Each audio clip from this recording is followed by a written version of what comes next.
হয়ে আসলো।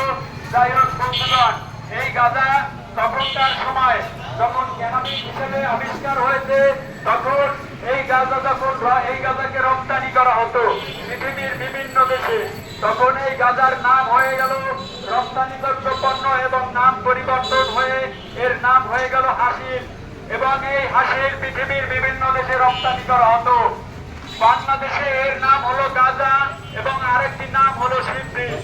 এই গাঁজা দীর্ঘদিন ব্যবহার করার ফলে মানুষের ভিতরে আচরণগত পরিবর্তন আসা শুরু করলো। অর্থাৎ মানুষের ভিতরে মন মেজাজ এবং মাথা নষ্ট করার মতন একটি ভয়ঙ্কর তথ্য তাদের ভিতরে চলে আসলো। তারা এই গাঁজাকে সিদ্ধি হিসেবে গ্রহণ করা যখন শুরু করলো, এই গাঁজা সেবনের পরে একজন মানুষের ভিতরে ব্যাপক যে পরিবর্তন আসলো, তার স্নায়ুতন্ত্র দুর্বল হতে লাগলো, হার্ট দুর্বল হয়ে গেল এবং সবচেয়ে ভয়ঙ্কর বিষয় শারীরিক যে পরিবর্তনের ভিতরে তার ভিতরে ব্রেনে অক্সিজেন সার্কুলেট একেবারেই কমে আসে, যার ফলে মানুষের ভিতরে মারমুখী আচরণ তৈরি হয় এবং মানুষ গাঁজা সেবনকারী মানুষ নিজেকে বড় মহাবুদ্ধিমান অথবা অনেক কিছু জানে বা পারে এ ধরনের কিছু তাদের ভিতরে তৈরি হয়। মানুষের কথা ভালো লাগে না, তাদের কাছে সংসার ভালো লাগে না, কোনো ভালো কাজই ভালো লাগে না।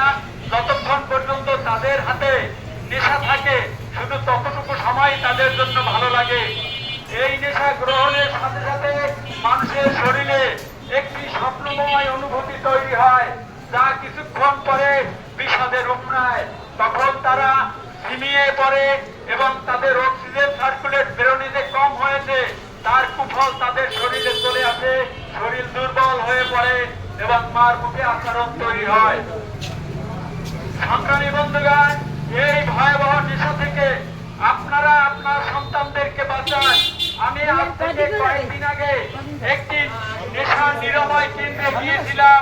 সেখানে বাস্তব কিছু অভিজ্ঞতা উপলব্ধি করার জন্য সেখানে গিয়ে দেখেছি বহু পিতামাতা সন্তানের হাতে মার খেয়ে জীবনের শেষ সময় এসে সন্তানকে আজ মাদক নিরাময় কেন্দ্রে তাদেরকে ভর্তি করিয়েছেন। আর দুঃখের বিষয় হলো বাংলাদেশে প্রতি বছর